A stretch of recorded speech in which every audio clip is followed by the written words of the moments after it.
ጌታ ኢየሱስ ይባረክ።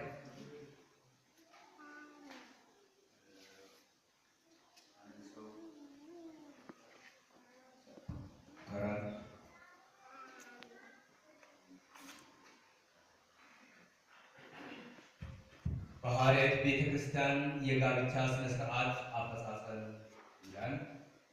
አሁን ወንድም ከተሙ ነው የሚጠይቀው።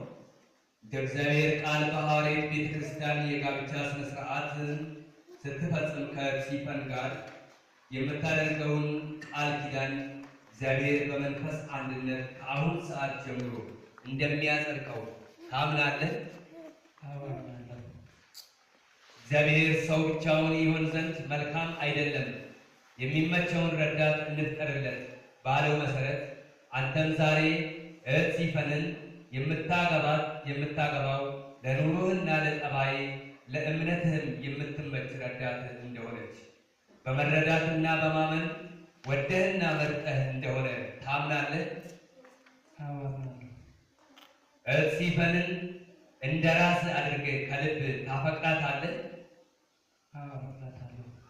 ጋብቻ ቅዱስ መኝታውም ንጹሕ እንደሆነ ከእግዚአብሔር ቃል በመረዳት እህት ሲፈንን በድካም በበሽታ በመምከን ወይም በመሳሰሉት ሌሎች ምክንያቶች ልትፈታት ወይም በሴሰኝነት የትዳር ጓደኛን ልታሳዝናት እንደማይገባ ብታሳዝናት ግን በእግዚአብሔር እንደምትቀጣ ታምናለህ?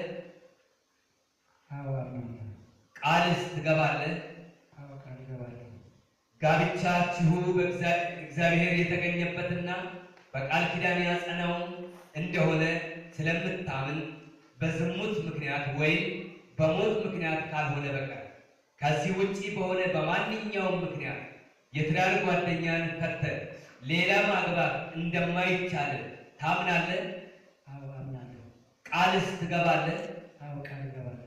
እግዚአብሔር የቃል ኪዳን ጋብቻን የሚያከብርና የተጋቢዎችን የሕይወት መንፈስ አንድ የሚያደርግ እንደሆነ በሚልክያስ ምዕራፍ 2 ቁጥር 14 እስከ 16 በተጻፈው ቃለ መለኮት መሰረት ጌታ ኢየሱስ ያንተንና የእህት ሲፈንን የሕይወት መንፈስ እስከ ፍጻሜ ድረስ አንድ አድርጎ እንደሚጠብቅላችሁ ታምናለህ? የአንተንና የእህት ሲፈንን ጋብቻ እስከ ሞት ድረስ የጸናና የማይፈርስ እንደሆነ አምነህ የአንድነቱን መንፈስ ጠብቀህና አክብረህ ለመኖር ቃል ትገባለህ? ሰው አባቱንና እናቱን ይተዋል፣ በሚስቱም ይጣበቃል፣ ሁለቱም አንድ ሥጋ ይሆናሉ የሚለውን የመለኮት ቃል በማክበርና በመጠበቅ በሐሳብ በኑሮና በመንፈስ የትዳር ጓደኛን ከመተባበር በቀር ከእርሷ የተሰወረ ነገር እንዳትሰራ ቃል ትገባለህ? ጌታ ኢየሱስ በፊቱና በቅዱሳኑ ፊት የገባውን ቃል ኪዳን ለመጠበቅ እንድትችል ኃይሉን ይስጥ።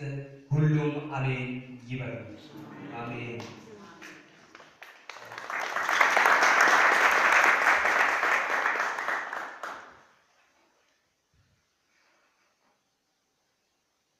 ቀጥሎ ሲፈንን እጠይቃለሁ። ድምፅሽን ከፍ አድርገሽ ለሁሉ እንደሚሰማ ነው። እንደ እግዚአብሔር ቃል በሐዋርያት ቤተክርስቲያን የጋብቻ ስነ ስርዓትሽን ስትፈጽሚ ከወንድም ከተሙ ጋር የምታደርጊውን ቃል ኪዳን እግዚአብሔር በመንፈስ አንድነት ከአሁን